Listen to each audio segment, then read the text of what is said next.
Christopher. This is after podcast. The mics podcast. weren't on when we did that. This is our first after hours 3 hours wasn't episode. enough. 3 hours wasn't no, enough. not with you. The funny thing is, no one's gonna know that You it was know what 3 hours long. We should we should tuck you. We should tuck you in the bed that you're gonna sleep in and put on The Office and just talk to you while you're laying Seriously, in bed. like you get some That'd gold be out of really that. fun, actually. Like, I'd tell the truth. like tuck you in, like have the blanket like cuddle next to you, and you're just laying there with The Office, playing in the background. Kim, do this real quick. Go. You're gonna put him to sleep. Seriously. You know, in the later seasons when it's only a couple seconds long, it's like maybe 40 seconds long. Right. Yeah. I can still fall asleep and just I can hear it and I start to nod. It's That's so funny. It's crazy. So Chris listens, or he watches We Bare Bears at night before he goes to bed. It's a Comedy It's very Central. similar. We Bear Bears. So every time I hear that, I'm like, It's very, very I think it's because similar. Chris bores you to death. I think that's more. I bear her to death. oh, yeah. Hey, Witzel's not here. You can't be. Dude, we hone the power of Witzel in so many episodes. I don't know if that's a good thing. Witzel's really good at puns. Everybody's got to have a skill, right? Yeah, Like that's his yeah. one skill. All right, stop it. The reason we're doing this after hours. We had a deep conversation at the table over We there. were Very deep having a deep conversations. And conversation. now we're stuck about over it. here. It doesn't We feel gotta as come deep. back. Deborah. It feels deep. I can't stop getting fruit in my straw. I mean, I know, you got to pull a straw up a little bit. Yeah, I'm trying to be fancy, put some frozen fruit in your drink and make you feel like, I'm ew. feeling real fancy, but it's also kind of a pain in the ass. Yeah. I hope you eat that fruit after and get real drunk. Oh, It's yeah. like the worm at the bottom of the tequila I'm bottle. excited for it. well, like Peter Parker's uncle said, just be better. Anyway, where we were at, we were talking about borderline personality Oh disorder. yeah, we didn't really talk about borderline personality we disorder. didn't. I felt like I talked a lot about that with Andy Matfield, and there wasn't a lot of other areas. But based on the questions you asked me, it sounds like there are some other areas. There's a bunch. So I so feel like I worked in child and adolescent psychiatry for a couple of years. That makes and sense that they you like Chris. They don't usually diagnose it before the age of 20 because a lot of those traits, a lot of the symptoms that they see can be very So, adolescent. My diagnosis day, right? I don't know the actual date of it, but I remember what happened. Yeah. I walked into my therapist's office. you see a red dot up there. Where? Yeah, it's a red Okay, dot. good. It's fine. Sorry. You're asking someone who's been drinking. I if know. They can see a I know. red I can't even dot. see that. I can't see very well. I either. probably look like Jabba the Hutt right now, but that's fine. I mean, fine. that Live goes your without life. saying, but So she hands me the DSRM or whatever it's called. DSMR. No, DSRM? DSM. DSM, yeah. Yeah, 5. And she highlighted this piece. It was on the bottom of one page and the top of the next one. And she goes, I just want you to read these out loud to me, and then let's talk about each one. So I read the first 3, and we both kind of just nodded our head, and I kept going. And I got to one, and I wanted to defend it, and I started to. And I was like, no, that's true. What was the one that you were trying to do? I don't Okay. remember. Okay. But we got halfway through it, and then 3/4 of the way through it, and they're all true, and they're all true, and they're all true. It's like, I looked at her, I was like, this is it, right? And she kind of looked at me, she goes, this is it. And it was such a relief to not be searching around to be like, I don't know what this is, I don't understand why my brain is working this way. And then she's like, oh, this is what it is. And at least then, right, everybody in my life kind of looked at it like, oh, you got this uphill battle, but I didn't look at it that way. It was more like, this is good that I know what it is. It took me, another decade to figure it out, but I'm not dead yet, so whatever. well, yeah, I 100% agree when you're looking for answers, and even though it might not seem like the most pleasant to somebody else, it can mean the world to you to come to grips with what you've been trying to discover. Well, progress in every way is a really difficult thing to gauge, right? Let's imagine that Chris went to the gym every day, right? You son of a bitch. It would take a while for him to notice, and then it would take a little bit longer for other people to notice, It's right? true. Yep. But you establish that inside of yourself first, and then the rest of the world sees that you're growing that way, right? Sure. So progress looks different mentally than it does for anybody else, and I think that's what people get hung up on a lot. Like, oh, this person went through the same thing, they're in a different place than me. That means I'm not as good, or that Okay. this didn't work the same Yeah. way for me. The first time that I met you, I thought that you had Asperger's because of how upfront and vocal you were about things. But every meeting that I had with I you, might still have Asperger's, I guess. I that don't know. absolutely, totally could be. But you see that? Okay. Yeah. Every time that I would see you afterwards, though, it was more than. It wasn't involuntary. It was very intentional every time that you were opening up about certain things. When a lot of people think that that's for a joke, right? Or I Right. did that for the benefit of my comedy side.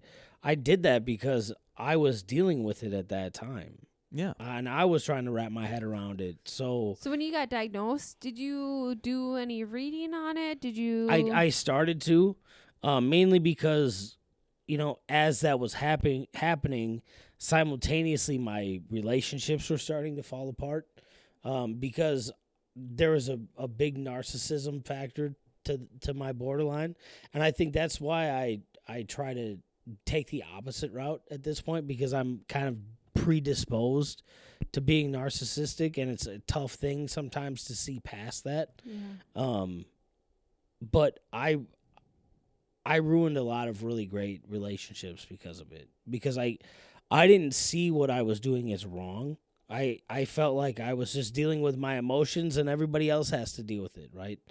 And then you'd be in a relationship, whether it was platonic or romantic, and you'd say that person's got to fix me, and Yes. that's not Yeah. that's just an easy way out of it. And that latching on to and then you combine that with my mom dying, right? The person that had literally bought why do you think I can't buy clothes for myself? So did she die during the time, like around your time of diagnosis? No, it or- was after. It was Okay. after a few years, because Well, you're still dealing with so it. that would have been when I was 19. That was 2007, 2008, and she died, got sick in 2010, and died in 2011. Okay. Still a very new diagnosis. Well, and yeah. two, it's very Yeah. intense at that time, Yeah. right? Like I the best way for me to describe it is a forest fire. Like if you're on the ground in a forest fire, the whole world looks like it's burning. Oh, yes. But yeah. if you're on top of it in a helicopter, you can see that there's one or two trees that are on fire, right? So you have that perspective.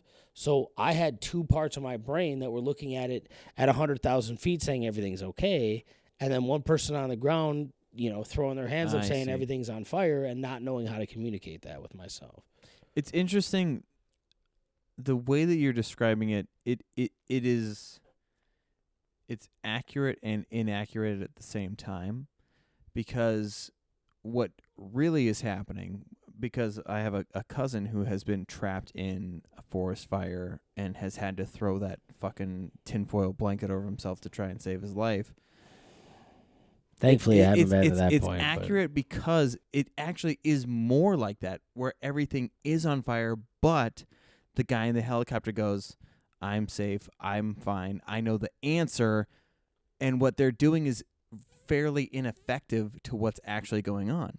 So I think that that's a good representation, because it's seemingly, because you're able to articulate what's going on, it seems like someone could come in and just, maybe if I say this, it'll make them I feel can better. fix it, right? Exactly. Can I ask a weird question on like a medical person standpoint? Sure. When you got that diagnosis and you went through the symptoms and understood all that, did things seem more clear to you why you responded to certain situations a certain way? Or Initially, was it harder for you to be like, why do I act like that? Initially, or why it do I was. react like, okay. Initially, it was like this huge moment of clarity where it was like, finally, this all makes sense. And then I went to people that I cared about and people that I thought were in my corner, and I explained it, and they all kind of looked at me like, that's not real. They rationalized it in whatever way. So Okay. I began to question, okay. where I was with everything. And for somebody like me that had trouble trusting their own brain to begin with. That's the biggest crux for me, is I don't know when to trust my brain, right? And I deal with it manifests itself. Do you feel like in your side your brain you're constantly battling two different parts? Like there's times where I won't eat for 2 or 3 days because I can't trust that I'm hungry. Like I'll have that moment. We say you're hungry, and then I'll get manic and go, no, it could be this, it could be this, you could be, and then 3 days later you go, I haven't. Like you go you feel like you got to take a shit, and there's nothing there, and you go, oh yeah, I haven't eaten for 3 days. You know, that's just kind of what happens. Man. So initially it was a moment of clarity, and then it was people not believing that you have this diagnosis. Well, and not only that, I don't feel like people know enough about it. And especially at that time, you know. Even now, though. There's so many people that, even still, I'm the only person or the first person that they had ever met that, you know, had such an affliction. And, you know, bipolar and all these other things. There's so many. They kind of know about. There's so many other people that have to deal with it. But borderline, it hides. It hides in other manifestations. And the thing about it is that it's really easy to convince yourself that something's true, right?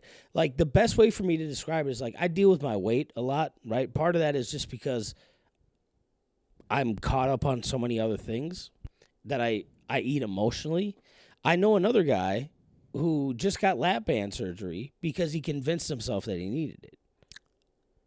Oh. Because you tell yourself over and over again, I can't do this by myself, and you find reasons that you can't do it, and then you know. What is so a lap band is they put a band around your stomach. It shrinks your stomach. Oh. Yep. So it shrinks your stomach. So it's kind of like gastric bypass, but they don't actually. But it's not permanent. It's not permanent. Yeah. So it's a band. It's a band that has to be replaced. So in theory, you know, the way that you put it on for 5 years and you lose the weight, and then you had change your eating habits. They take it off of you. Right, and then you can process things generally the same way. Yeah, but it's just basically training your stomach. Yep, but it's the same thing as what I'm dealing with, right? I was gonna say, and there's even metaphor, like the guy I live with, the people that have known me for so long amount of time, they have no fucking idea what's going on in my brain. And then it gets to a point where it's overwhelming, and I'll yell at them and try to explain it to them, and it's so over the top of what they understand that you take this moment of isolation and you become so much more isolated that it's really hard to come back from that. Okay, I have a question. The reason why they call it attacks and mania, like, it's not man, unless you're looking at it from fucking webcams someplace else, like, there's no way of knowing what's happening there's no mental illness voyeurism. Yeah. That's not how it works. So, that's World Star. Yeah. Yeah, man. So when I was 15, I had a horrible something happened. I'm not going to talk about it on the podcast. But then, like, I became very promiscuous, acted out. Eventually, I went to therapy. My therapist threw that diagnosis at me. But she's like, we don't really diagnose that until you're in your 20s. But that's the thing with borderline, is that we're slutty. That's the thing. That's one thing. That's because it's about the immediate gratification. Yep. That's the biggest. So then I did a lot of research. I read so many memoirs. I have so many in my basement. Did you read Get Me Out of Here? I have not read that one. That's a really good one. Okay. And then the I Hate You, Don't Leave Me. That's a really good one too. I don't remember those two for sure. Not, but I remember reading them. And then eventually, when I went to therapy, like older, they're like, no, you don't have that diagnosis. But I learned so much about it, and now I work obviously as a mental health professional. This is such a weird question, but what is one thing that you would want a mental health professional to know about what it's like to be? Obviously that diagnosis was thrown at me. I was not diagnosed with it. It was just kind of thrown at me. But what would you want someone like me to know about what it's like to live daily like you? Well, the biggest thing about it is that I can be very convincing when I'm overwhelmed with something, right? Like, imagine that we're on a ship deck, right? And you're on the top, and I just come running up from upstairs, and I say, we're getting flooded. Yeah. And you go downstairs, and there's no water down there, right? That's how it feels all the time. Well, dude, okay. This I feel like this is a big, like, connecting point is spewing your guts out going to bed and then waking up like nothing happened. Or But the person that you delved all that information to is like, holy shit. are you okay still? Exactly. Right. And it was like, it sounds terrible, but you could be literally talking to a houseplant, and like people get so caught up on the But emotion of it. that's real to you. But it's real at that Okay. moment. But I know the difference that when I wake up, and it's kind of like when you black out really hard from getting drunk, Yes. you just go, oh. I mean, I'm sorry. We're responsible, so we don't do that. Yeah, okay. You act like we're not about to do it like right now. But it fucks with normal people Yes. because they feel like everything you're going through right then is 100% real. And they have no concept that like maybe some of this isn't actually happening. And I think of a lot of it to do with Well, but horror beyond movies. that, when you find It's the same thing, right? You're convinced that something's happening to you, but it's actually not happening to you. But in your mind, it's very it's real. it's very Okay. real. You can see all of this evidence. You know, things can be placed for yourself.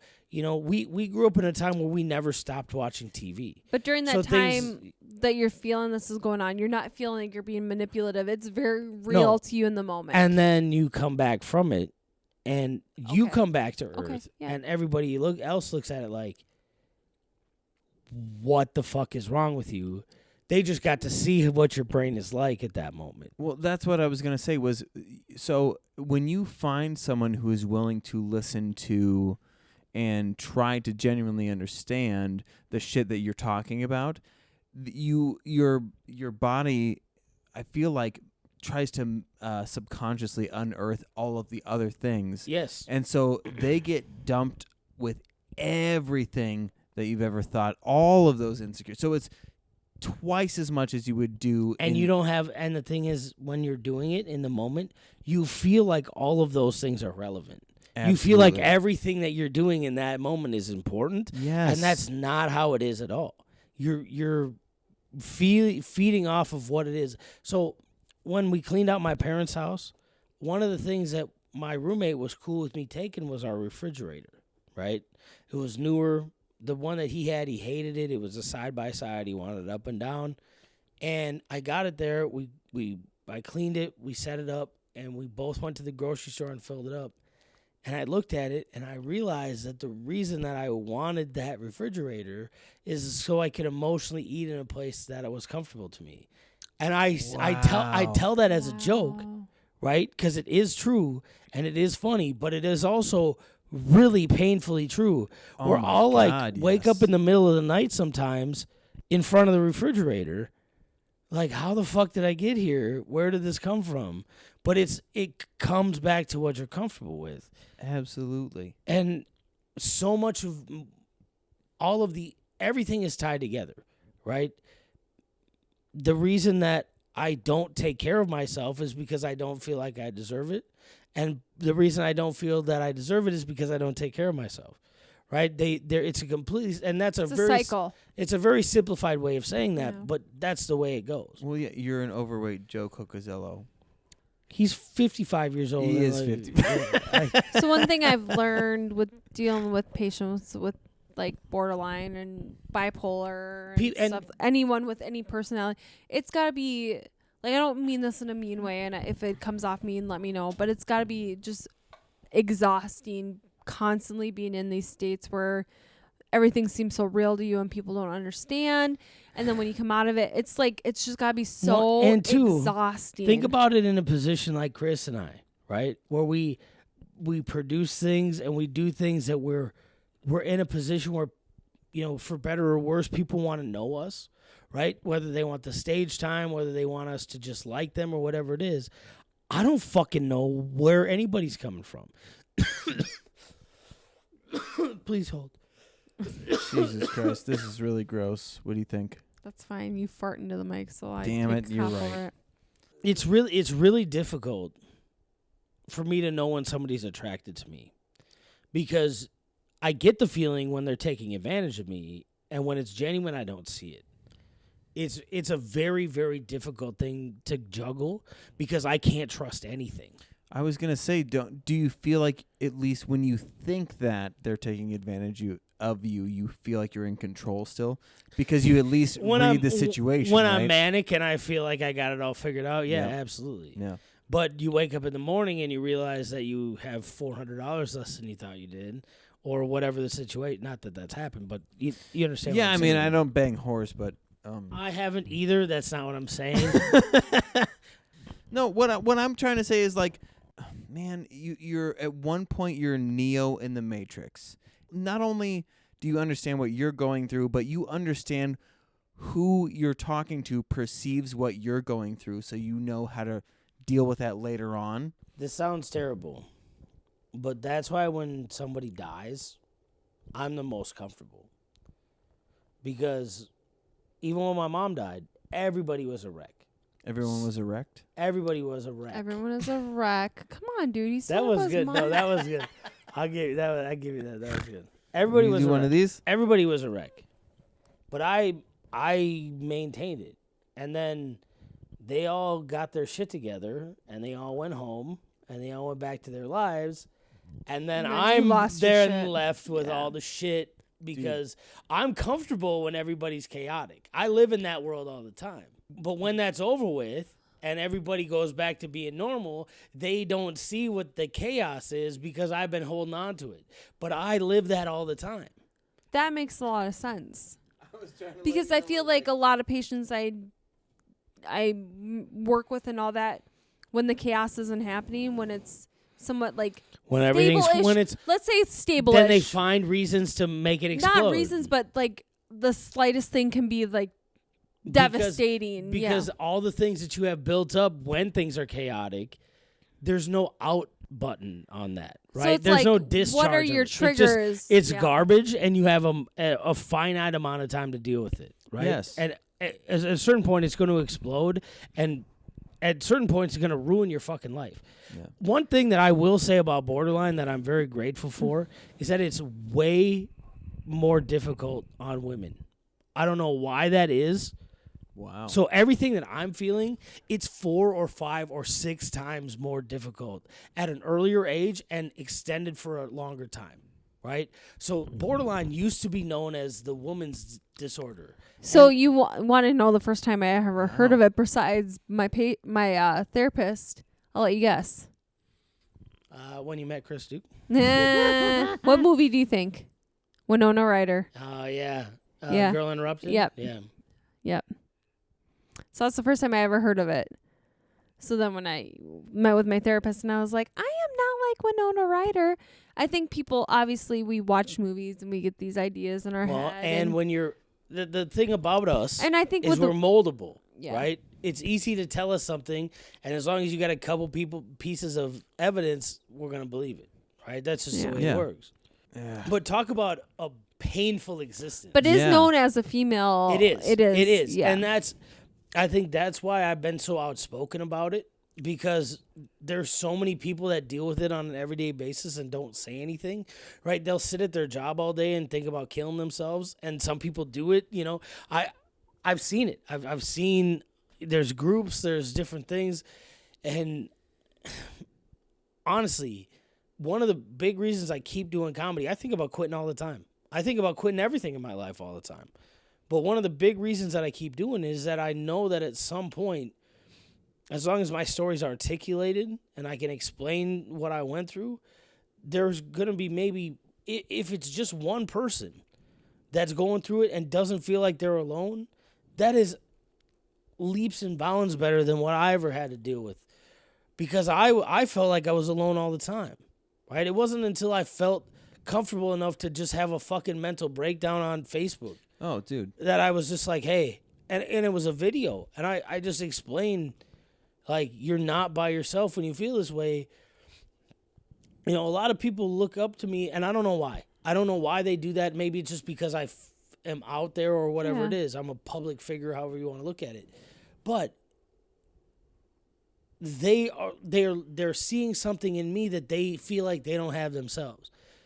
So the fact that I feel like I'm missing so many pieces, that gets extrapolated, because if somebody else can believe in you, then you got to help them too, right? So then your problems are their problems too, and it just only gets heavier at that point. It's funny you say that too, because working as a mental health professional, a psychiatric nurse, I struggle so hard, especially this last summer into fall.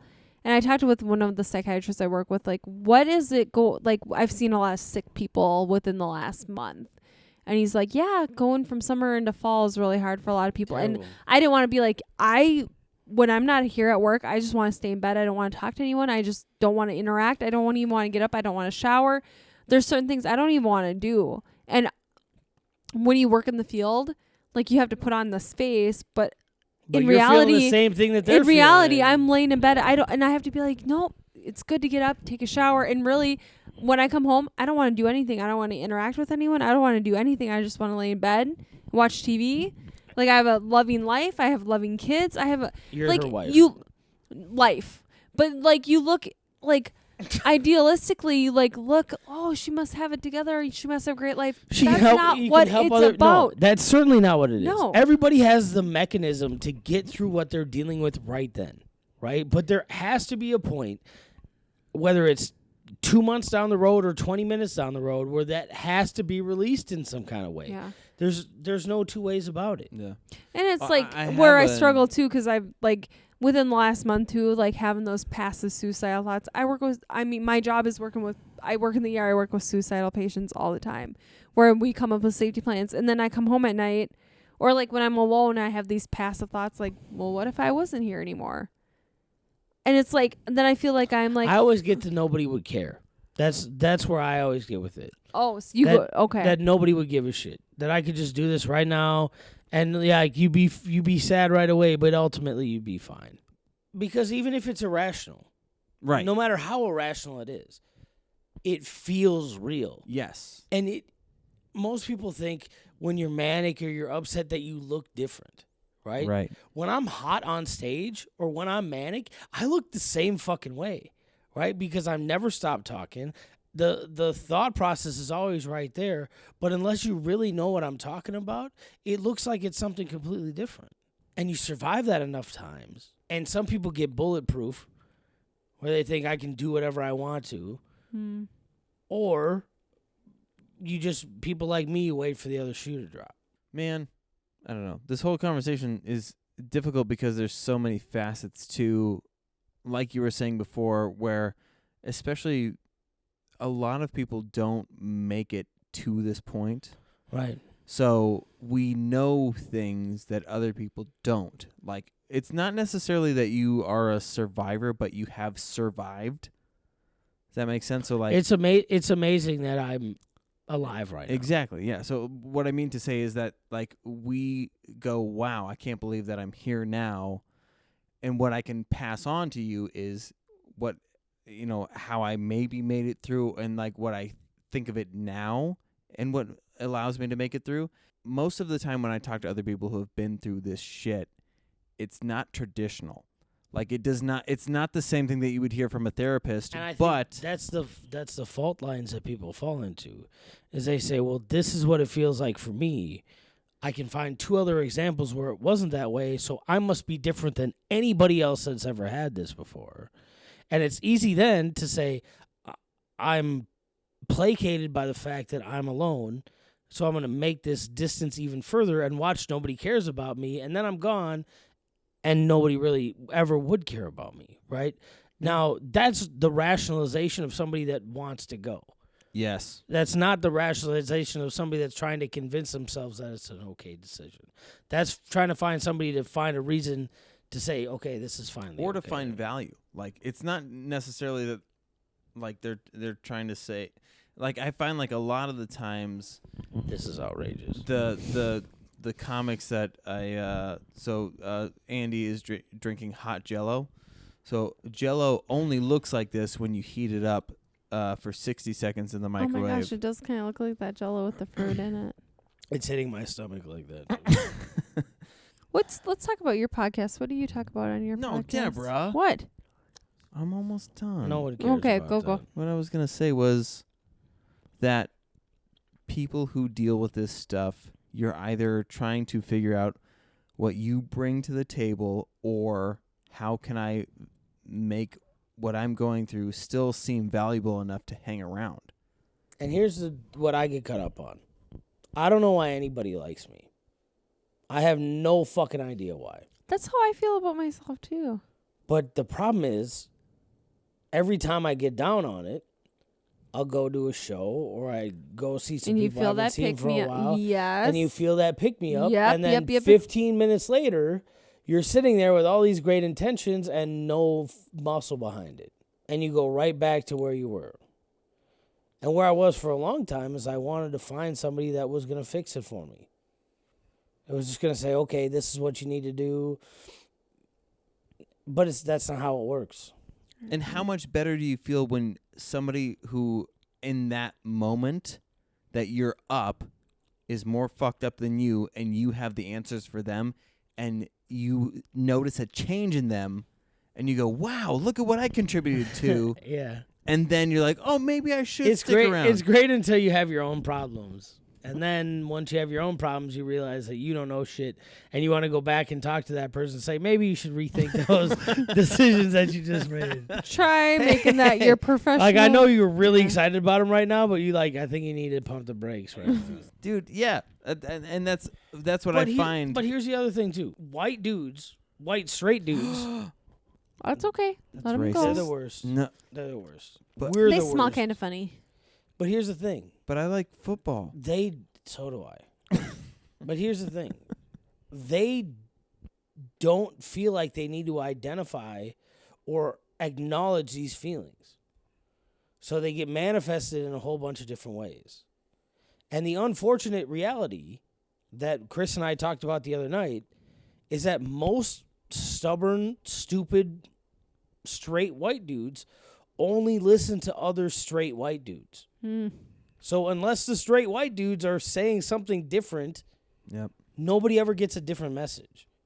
And that's part of the reason why I keep doing comedy is that I feel very obligated to keep helping that. Because I know plenty of assholes, in Lisu or otherwise, that talk out of their ass like they know what the fuck they're talking about transgender people, about whatever it is. Things they think they fucking know about. And being a comic, you can frame that in a way to them to say, hey, you're a fucking moron, and there's more to this than you understand. That's the only way you can change the conversation at this point. Yeah, well, and Especially from a small town. Yeah. Exactly. Yeah. well, and it's difficult. Hold on, let me clarify something. I wish it wasn't that way. I Yeah. wish it wasn't Yeah, that yeah, dumb yeah, yeah. white straight dudes Of only course. listen. I wish it wasn't that way. But I've had good intentions on seeing other vehicles. They don't listen. They don't. And Well, it's so frustrating to me because I should not be the voice of reason to that. Especially from going from a small town to live in where you are at now, and then going back to the small town doing shows kind of thing. You're like, come on, guys, open your eyes. they think Right? You're better than that. Yeah. You're better than these lines of thinking, and they don't see it that way because No. they only see where their line crosses. Yeah. right? exactly. Oh, man. We're gonna have another 3 hours of this. No, it's actually. How long do you think we've been talking? 22 minutes. Well, that's a good number. 30 That's my favorite number. 22. Mm-hmm. Kim how likes the many number 2. I like the number 2. So when there's 2 of them, even better. The more see. twos, the better. So if there's 2 balls and 2 strikes, you're in heaven. Yeah. I like to pump my gas at 22.12 because I like 2.12, 22. I don't know why. Because 1 times 2 is 2. My only number is 66. That's really. Oh my gosh, it's your favorite number too. Yeah, We were talking about that before. we were. This part is going to be 66.5, so. You mean the other half of the episode isn't You need to just 66.5? delete things. You know in what's funny? So you don't know this, but I do this thing where I loop in elevator music. So I'll show you afterwards. But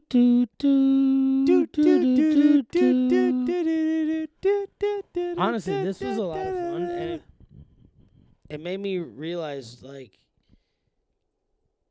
Well, I'm what fucking we- crazy. what Like, we that's- try to let people know. But who isn't? Exactly. We no person that's not a little bit crazy is worth knowing.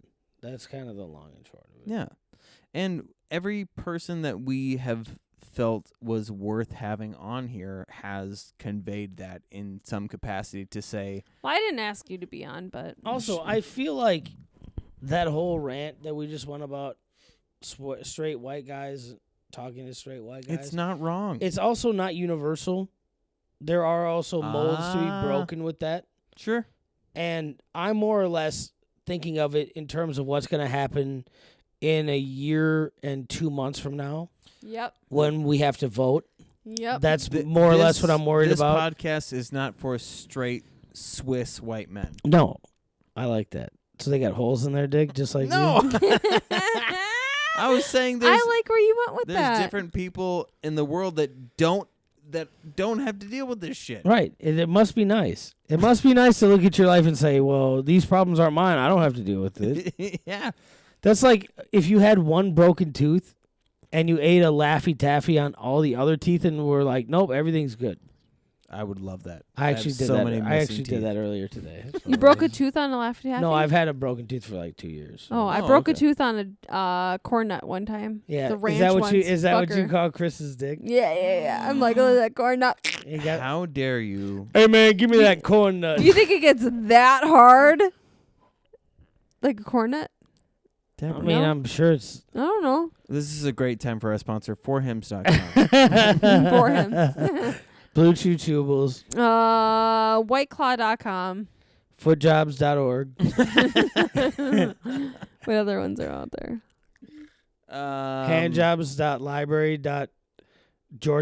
Handjobs.library.georgewashingtonuniversity.com. Flat Toyota Corolla Tires.com. I don't know. Doublesidedblumpkins.com. Doublesidedblumpkins.com. Yeah. It's where you upper deck while you're giving a blumpkin. I don't even know. What's a I have a bunk bed. Does that count as an upper deck? You know, You don't have I'll a explain it bump- to you later, man. That's fine. Seriously, I don't think I've talked with a microphone in my hand this amount of time my entire Well, I fucking mean, life. yeah, you're going on a lot. I mean, lapsed time, it's a lot of time. Like 6 hours, 8 hours. Yeah. No, I don't know about that. Sometimes when we podcast, even when we're paused and everyone's peeing, I just hold the mic to my mouth because it's like, you never know when I just you're on. I like all the different ways I can hold the microphone. I know. I like That's- the emo style. I love this style. Hey there, I know it's not a How I pair. feel Oh, like I don't care at all. Keep moving on and on. I don't know the words. I thought I did. Here in my What mode. are you singing? Ohio's for Hawthorne Lovers, Heights. Hawthorne Heights. Do you not? You Hawthorne Heights, you know that song. I absolutely do not. What? Yeah, you listened to the Ace of Spades while you were shooting heroin in middle school. That's Look, what you were doing. if you thought there was heroin, at least you were How old are you? 31. Whatever, Oh. 55-year-old. You're a year younger than we are. You got shoelaces for strings in your hoodie. I do. Those are my favorite. I have one like that. It's so comfortable. So 'cause comfortable. It stays off my neck. I hate that when you have the sweatshirts that you feel like are trying to kill you. Yeah, it's like Chris Duke's hands, like a really weak guy Yeah. trying to murder you. Sorry, that's a Mitch Hedberg joke. I can't really say that. A weak guy trying to kill you? Yeah, the Mitch Hedberg joke is like You don't know that that's a joke here. A That's turtle- why it's so funny. a turtleneck. I don't like turtlenecks because it feels like a weak guy's trying to choke That's me all fine. the time. I was trying to make Chris feel like more like a man. Yeah, you Like don't choking It's gonna understand. take more than that. We've talked about my weak hands on this podcast a bunch of times. So it was relevant. Did you talk about your weak ego at all? Oh, my ego is strong. It is. Huh? Yeah. Oh, he loves himself. It's so clear. Yeah, but just because he loves himself doesn't mean he has a weak ego. It doesn't mean he doesn't have a weak ego. Oh, he's Oh, got a I pretty see. big ego. Ego. I do have to text. Ego. You got a big ego. You're like if Shrek had no superpowers. You think Shrek has... You got no superpowers? If anything, that's true about me. Like that's more of an accurate statement about me. Dude, you are a fucking wet dish rag that fell out of a Ford F-150, Yeah, I'm still cleaner than went through the I'm still cleaner than gravel. your foreskin. Ooh, you Fuck, shouldn't you talk. got me You on the shouldn't talk foreskin, about that's your true. 3/4. I hate that 20% of my body is Your imperfect. Your 3/4. No, Your everyone's gonna make- 3/4 dick is imperfect. But 3/4 of it is so good. Yeah, and the rest of it just leaves everybody wishing there was more of it. Son of a bitch. That's funny. That's a good line. Mathematically, I set myself up for That's that. a good line. God, you better wait for the next roast. You're going to get roasted. We're still gonna roast should you we do even though you're there. the mic bumping thing? Sure. Eat a dick. Ooh. That was really mean. Actually, here, let's try it again. One more time. I went for my ankles anyways. Doesn't matter. Which usually when a more aggressive male comes at me, I do the same thing. most dudes come on your ankles too because they can't imagine I getting go any for my closer own than you. ankles.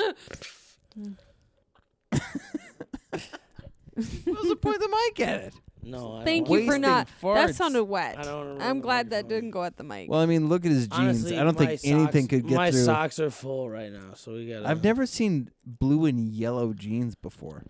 They're yellow. Yeah. Oh yeah, on the bottom because I've been walking through all these boiler rooms. Well, but also, do you piss yourself constantly black and yellow, because black and yellow, black and blue and yellow? No, I've been walking through serious. boiler rooms.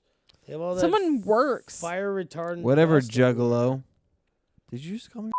No, I called the dust that I walk through fire retardant, which is the only possible way you can say that word. It's true. Other that actually what you other do? than Chris Duke is like, that's the only. No, I don't mean that. No. I kicked a guy to bullshorn for doing that, so I can't. It is weird nowadays hearing people say the R word up on stage. You Well, like he your said it like butthole's such an asshole too, that I was like, nah, dude, like, you don't have to come back here. It's fine. You can find other things. Go to Yeah. Crane. You know what I've been Go other doing? places. It's fine. I've been going to, if they're people that I think are worth talking to. Well, and by your standards, that means like everybody. Alex Petra.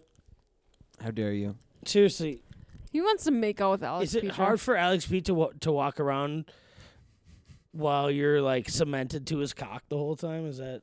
I knew where you were Are going you the gonna whole go? time. This is funny. I feel like we're in a therapy session. You're laying down.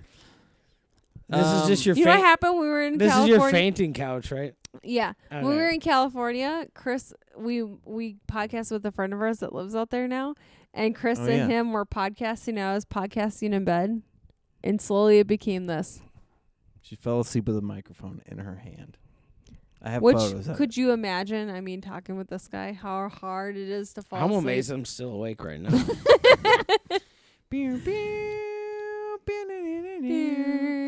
Okay, that's not fair with that. That's Padding? the padding is what really does it. Like it's the bass line that I just seriously.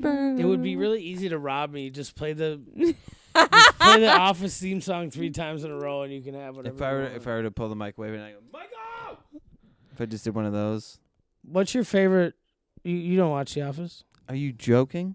You watch The Office? Chris doesn't like it, but he's watched the whole series. When fucking, god damn it, I'm spacing on his name right now, but the Jim and Pam's wedding. Yeah. And what's his name? Kevin's shoes. Yes, Kevin's shoes. That's Yeah. exactly what I was going to talk about. When he goes to the front desk to look for And his they're shoes. like, we threw them away. They were a hazard. Yes. Yes, that's what you are. You are a hazard to this couch. We're going to have to throw it away tomorrow. Well, then I better start shitting on it because I'm going to get my money's worth. My favorite When they See- sing that song, the song is Yeah. great. My favorite scene though, it involves Kevin too. So after Michael leaves, Will Ferrell's the boss, That's right. and they're like it's like their club, right? Like the boys' club, whatever. Oh, yeah. And Kevin's really excited about being in the boys' club, and Will Ferrell's trying to figure out if he's like got enough room to do his juggling routine. Oh. And he's like, what is this room? Like 300-400 square feet? And they're like, yeah. He's like, what is it out there? Like 13, 14 hundo? And Kevin looks at him and goes, I think it's 14 hundo. It just sounds like such a chumbalone. I die laughing every fucking time. Do you know about Will Ferrell's juggling? What about it? He does it with imaginary balls. Exactly. That's the best part. D'Angelo, whatever his name is. So Will Ferrell juggles fake balls. He's not Oh. And he Actually- bounces off Phyllis's head. Phyllis, you trust me? God damn it! I forgot about that whole fucking thing. Seriously, Ugh. I think I love The Office more than some of my family members. That I makes think that's sense. accurate. I mean, The Office never lets you down. and it's always consistent. Like you never have to worry about The Office asking, like, why you don't have a girlfriend, or like why you're getting so much fatter, or like It's true. why The your Office eyes are just so cares red. about you. But sometimes The Office says racist stuff towards you. It does. It does. Especially when I'm like doing anything and it says anything. When you watch, have you watched Parks and Rec? Yes. Did you feel like it was just I actually a watched Parks. parallel unit? It's in the Here's same the thing. I universe watched as Parks The and Rec. Office. I watched Parks and Rec all the way through. Like when it was on. Mm-hmm. And I didn't watch The Office until after I was sick of Parks and Rec. Ah, interesting. So I was a little bit late to the party, but also in that same vein, if you haven't watched The Good Place, Chris loves A Good Place. Oh, my He God. loves it. Andy, that's because you're pretentious. I'm I gonna think that's- fuck you. We after started this watching episode. it together, and then I had a fall. I like took a nap to get ready for work, and then Chris just kept watching it. And Oh it my was God. like, I love eh. it so much. It's like the end of the first season, end of the second season is so brilliant. Oh, I just mean- makes me happy. I gotta say, it's too easy to say you can just restart. Right? That kind of irritated me. I love how metaphysical it is, though. Right, like, the but whole thing they about kept it- saying, "Well, we'll just, well," Yeah. and then oh, Well, and then he goes. Ted Danson goes back to find that guy in Canada that's got it all figured oh out. yeah. And he doesn't make it to the good place. Like nobody's gone for 500 years. I know. That's good. So does nobody make it to the good place? Really? Well- we'll find out. Yeah, I was gonna say it's not determined, I have a but I theory mean, I on- want to go to the I have a bad theory place if on there's the frozen afterlife. yogurt. Really? I have a theory on the afterlife. what is Whether you What were is it? good or bad, positive or negative, it? Mm-hmm. the afterlife is exactly what you expected it to be. So it is either your full dream or your full torture. But either Damn way, it. it's whatever you lived your life to be by your own standards. Here's the best case scenario. Honestly, I think the afterlife is just me on this podcast for the rest of my life. That's a nightmare. It's actually pretty. Episodes 66 through 412 are Andy Keenan. Not being able to fall asleep holding a mic in the air while dreaming about The Office. Dun,